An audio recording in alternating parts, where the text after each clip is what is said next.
We keep hearing that getting into the housing market isn't easy. But just because you manage to buy a place, it doesn't mean you've got it made. With the inflation rate rising and along with it the cost of just about everything, some homeowners say they're worried about losing their houses. CBC's Riley Lachuk has more.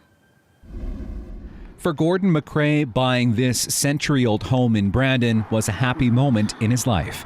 Massive compared to the basement apartment that he previously lived in with his girlfriend. That was in 2019. Today, he can barely keep up with the bills. I don't sleep very well.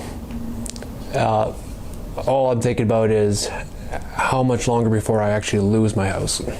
Since buying this house, he's gone from making enough money to put away some savings to taking on significant debt. Even with working 2 jobs, the cost of food, gas, and other expenses have all gone up dramatically thanks to inflation. Now he's forced to decide whether to eat or pay his mortgage. The roof above my head comes first. I can go a few days without food if I have to, so I'm not too worried about that. During winter, it has to be heat. She loves everybody. She'd be all over you guys. He's not alone. Laura Warren says she's afraid of losing her home, too. The paycheck from the salon she works at used to be enough to cover her mortgage. Now the 52-year-old has used up her retirement savings and her line of credit to keep up on the bills.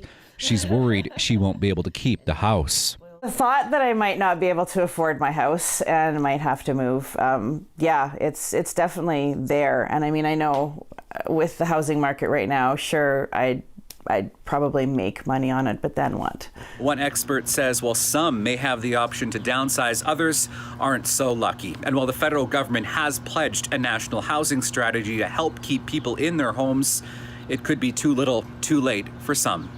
They're at rock bottom. And it's really at that point where we've got to start seeing some more programs. McCrae says he'll keep missing meals if he has to, but if prices keep going up, he might have no other choice but to pack up and go. I can potentially live in my car for a while. Is that feasible? That's the next point. McCrae says that's something he doesn't want to do, but says he might have no other choice, saying he's maxed out as it is. Riley Lachuk, CBC News, Brandon.